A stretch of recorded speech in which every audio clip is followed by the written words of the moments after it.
வணக்கம். பரபரப்பு மீடியா செய்திகளுக்காக நான் நிரோஷன். அமெரிக்க ஜனாதிபதி ட்ரம்ப் உள்நாட்டிலும் வெளிநாட்டிலும் செப்டம்பர் மாதத்தை சவாலானதாக எதிர்கொள்கின்றார்.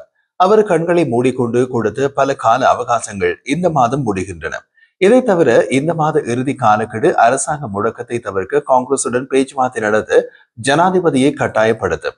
குடியரசுக் கட்சியினர் காங்கிரஸ் அவையும் செனட்டிலும் பெரும்பான்மையாக இருந்தாலும் ட்ரம்பின் முன் யோசனையற்ற பேச்சுக்களால் பல உறுப்பினர்கள் வெறுத்து போய் உள்ளார்கள். உலக அளவில் மக்கள் வெறுப்பை ட்ரம்ப் சம்பாதித்தது போல வேறு எந்த ஜனாதிபதியும் சம்பாதித்ததில்லை. இதனால் ட்ரம்பின் சொந்த கட்சி உறுப்பினர்களுக்கே அடுத்த தடவை தேர்தலில் ஜெயிப்பது சந்தேகமாக உள்ளது. அவர்களுக்கு ஜனநாயக கட்சியினரின் வாக்குகள் தேவைப்படும். காங்கிரசின் ஒப்புதல் இல்லாமல் பில்லியன் கணக்கான வெளிநாட்டு உதவிகளை ட்ரம்ப் சமீபத்தில் திரும்ப பெற்றது நாடாளுமன்ற உறுப்பினர்களுக்கும் நிர்வாகத்திற்கும் இடையே அவர் நம்பிக்கையினை ஏற்படுத்தி உள்ளது. இப்போது ட்ரம்பின் காலக்கெடுக்களை பார்க்கலாம். ரஷ்யா மற்றும் உக்ரைன் தலைவர்களுக்கு சமாதான முன்னெடுப்புகளுடன் முன்னேற அல்லது அமெரிக்காவின் பழிவாங்கலை எதிர்கொள்ள ஆகஸ்டில் ட்ரம்ப் செப்டம்பர் மாத தொடக்கத்தினை காலக்கெடுவாக விதித்தார். ட்ரம்பை புட்டின் தனது வீட்டு வளர்ப்பு பிராணி அளவில் கூட மதிப்பதாக தெரியவில்லை. தன்னை ஹீரோவாக நினைத்துக் கொண்டிருக்கும் ட்ரம்ப் பற்றிய நினைப்பு ட்ரம்ப் ஒரு சீரோ என்பது எல்லோருக்கும் தெரிகின்றது. புட்டினுக்கான ட்ரம்பின் காலக்கெடு இந்த மாத தொடக்கத்தில் வருகின்றது. ட்ரம்ப் வழக்கம் போல பதுங்குவாரா அல்லது பாய்வாரா என்பது அடுத்த சில தினங்களில் தெரிந்துவிடும். பெரும்பாலும் பதுங்குவார். அதன் பின் வீர வசனம் பேசி தான் வெற்றி பெற்றதாக கூறுவார். ஆனால் போர் தொடரும். கடந்த மாதம் அலாஸ்காவில் ரஷ்ய ஜனாதிபதி விளாடிமிர் புட்டினுடன் ஜனாதிபதி ட்ரம்பின் நெருக்கமாக கவனித்த சந்திப்புகளிலிருந்து முன்னேற்றம் தேக்கமடைந்துள்ளது. அதன் போது செய்தியாளர் மாநாட்டை புட்டின் ஆக்கிரமித்துக் கொள்ள ட்ரம்ப் ஒரு ஓரமாக பரிதாபமாக நின்றார். இது போருக்கு முடிவு காணும் என்று நம்பிக்கையினை மங்க செய்கின்றது. ஒப்பந்தம் செய்வதை தாண்டி ட்ரம்ப் தனது வரிகளின் சட்டபூர்வமான தன்மை, அவரது பொருளாதார நிகழ்ச்சி நிரலின் முக்கிய அம்சம் மற்றும் ஒரு முக்கிய பிரச்சார வாக்குறுதி குறித்து நிச்சயமற்ற தன்மையினை எதிர்கொள்கின்றார். அவரது சொந்த நாட்டு நீதிமன்றமே ட்ரம்பின் வீர வரி விதிப்பு சட்டவிரோதம் என்று அறிவித்து விட்டது. ட்ரம்ப் அவர் அடிக்கடி கொடுக்கும் 2 வார காலக்கெடுவுக்கு பிரபலமானவர். ரஷ்யாவும் உக்ரைனும் ஒரு சமாதான உடன்பாட்டை எட்ட வேண்டும் என்று ட்ரம்ப் வலியுறுத்தியுள்ளார். மேலும் ஆகஸ்ட் மாத இறுதியில் புட்டினுக்கும் உக்ரைன் ஜனாதிபதி வோலோடிமிர் செலன்ஸ்கிக்கும் தங்கள் நாடுகளுக்கு இடையிலான போரை தீர்ப்பதற்கான நடவடிக்கைகளை எடுக்க மேலும் 2 வார காலக்கெடுவை வழங்கினார். உக்ரைன் மற்றும் மாஸ்கோ இடையிலான பேச்சுவார்த்தை முயற்சிகள் முற்றாக நின்று போய்விட்டன. திங்கட்கிழமை புட்டின் சீனா மற்றும் இந்திய தலைவர்கள் சந்தித்து ட்ரம்புக்கு எதிரான தங்கள் பலத்தை காட்டும் நோக்கில் ஒற்றுமையாக காட்டினர். ரஷ்ய எண்ணெயை பயன்படுத்தியதற்காக தண்டிக்க ட்ரம்ப் இந்தியாவில் தயாரிக்கப்பட்ட பொருட்களுக்கான வரிகளை அதிகரித்துள்ளார். இந்தியா உறுதியாக நிற்கின்றது. ட்ரம்பும் அமெரிக்காவும் அவமானத்தின் உச்சியில். உக்ரைனின் போரை முடிவுக்கு கொண்டு வர பேச்சுவார்த்தைகளை தூண்டுவதற்காக ட்ரம்ப் என்ன செய்வார் என்பது தெளிவாக தெரியவில்லை. அதை செய்யும் அளவுக்கு அவருக்கு திறமையும் அறிவையும் உள்ளதா என்பதும் தெரியவில்லை. ரஷ்யா மீது புதிய தடைகளை நடைமுறைப்படுத்துவதை ட்ரம்ப் எதிர்த்தார். 2 வாரங்களில் நான் என்ன செய்ய போகிறேன் என்பது எனக்கு தெரியும் என்று ட்ரம்ப் கூறினார். அது பெரும்பாலும் அவருக்கே தெரிந்திருக்காது. அதை விடுங்கள், நாளைக்கு அவர் என்ன பேசுவார் என்பது அவருக்கு இன்று தெரிந்திருக்காது. உலக தலைவர்கள் அமெரிக்காவிலிருந்து விலகி ஓடுகின்றார்கள். ட்ரம்பின் தொலைபேசி அழைப்பை நிராகரிக்கும் உலக தலைவர்களின் எண்ணிக்கை அதிகமாகிறது. ட்ரம்பும் குட்டி போட்ட பூனை போல அமெரிக்காவுக்குள் சுற்றி சுற்றி வருகிறார். எந்த நாட்டுக்கு போனாலும் பரிசாக கிடைக்க போவது அவமானமே. இதற்கு முன் எந்த ஒரு அமெரிக்க ஜனாதிபதியும் இப்படியான ஒரு துரதிர்ஷ்ட நிலையை அடைந்ததில்லை. அதை பதவியேற்று 8 மாதங்களில் அடைந்து விட்டார் ட்ரம்ப். அடுத்தது காசா விவகாரம். ட்ரம்ப் இஸ்ரேல் மக்கள் தொடர்பு போரில் தோற்று வருகிறது, அமெரிக்க காங்கிரசின் ஆதரவு குறைந்து வருகிறது என்று கூறியுள்ளார். டெய்லி காலருக்கு அளித்து நேற்று திங்கட்கிழமை அளித்த பேட்டியில் இஸ்ரேல் காங்கிரசின் மீதான கட்டுப்பாட்டை இழந்தது ஆச்சரியமாக இருப்பதாக அமெரிக்க ஜனாதிபதி டொனால்ட் ட்ரம்ப் கூறினார். காங்கிரசின் இஸ்ரேலுக்கான குடியரசுக் கட்சி ஆதரவு குறைந்து வருவது குறித்து கவலைப்படுகிறீர்களா என்று செய்தியாளர் ரேகன் ரீஸ் கேட்டபோது இஸ்ரேலிய அரசின் நற்பெயர் மாறிய விதத்தை கண்டு வியந்ததாக ட்ரம்ப் கூறினார். நான் இதுவரை பார்த்த இந்த மாநிலத்திலோ இஸ்ரேல் அமெரிக்க காங்கிரசின் வலுவான லாபியை கொண்டிருந்தது. இன்று இஸ்ரேல் அவ்வளவு வலுவான லாபி இல்லை. இது ஆச்சரியமாக இருக்கிறது என்று ட்ரம்ப் டெய்லி காலரிடம் கூறினார். மேலும் தெரிவித்த அவர், நான் அமெரிக்காவில் பார்த்ததிலேயே மிகவும் வலுவான லாபி இஸ்ரேல். அவர்கள் அமெரிக்க காங்கிரசின் மீது முழு கட்டுப்பாட்டை கொண்டிருந்தனர். இப்போது அவர்களிடம் இல்லை.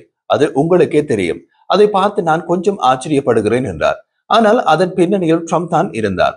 ட்ரம்பின் ஆலோசனையிலேயே நேதன்யாகு செயற்படுவதாக அவரே கூறியுள்ளார். மார்ச் மாதம் பியூவில் நடத்தப்பட்ட ஒரு கருத்து கணிப்பில் 2022ஆம் ஆண்டில் 42% பேர் இஸ்ரேல் மீது எதிர்மறையான பார்வையை கொண்டிருந்ததாக ரீஸ் குறிப்பிட்டார்.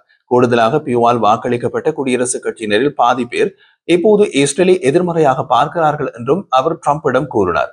காசாவில் IDF போரை முடிக்க வேண்டியிருந்தாலும் அது இஸ்ரேலின் சர்வதேச நற்பெயருக்கு தீங்கு விளைவிப்பதாக அவர் நம்புவதாக ட்ரம்ப் மேலும் கூறினார். அவர்கள் அந்த போரை முடிவுக்கு கொண்டு வர வேண்டும். ஆனால் அந்த போர் இஸ்ரேலுக்கு தீங்கு விளைவிக்கின்றது. அதில் எந்த சந்தேகமும் இல்லை. அவர்கள் போரை வெல்லலாம். ஆனால் அவர்கள் மக்கள் தொடர்பு உலகத்தை வெல்லவில்லை. உங்களுக்கு தெரியும், அது அவர்களுக்கு தீங்கு விளைவிக்கின்றது. அக்டோபர் 7ஆம் தேதியும் மக்கள் மறந்துவிட்டார்கள் என்றுதான் நம்புவதாகவும் ட்ரம்ப் கூறினார்.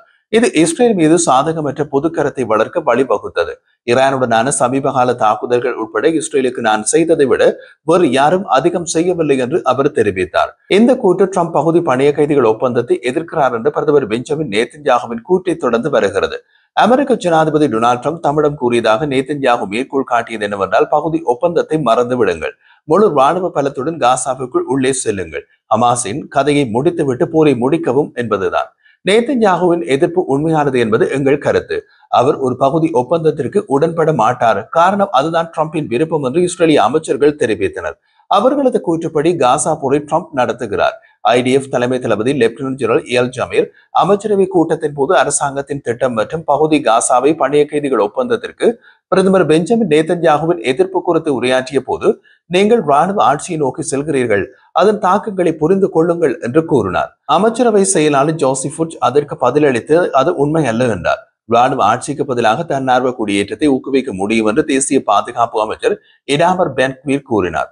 ஜம்ர் தனது எச்சரிக்கையை மீண்டும் வலியுறுத்திய பின்னர் நிதி அமைச்சர் பெசல் ஸ்பாட்ரிச் அவரிடம் கூறினார், நாங்கள் ஒரு முடிவு எடுத்துள்ளோம், அதுதான் இறுதி முடிவு. அந்த இறுதி முடிவு ஒரு பகுதி ஒப்பந்தத்தை ஏற்காமல் காசாவில் போரை தொடருவது.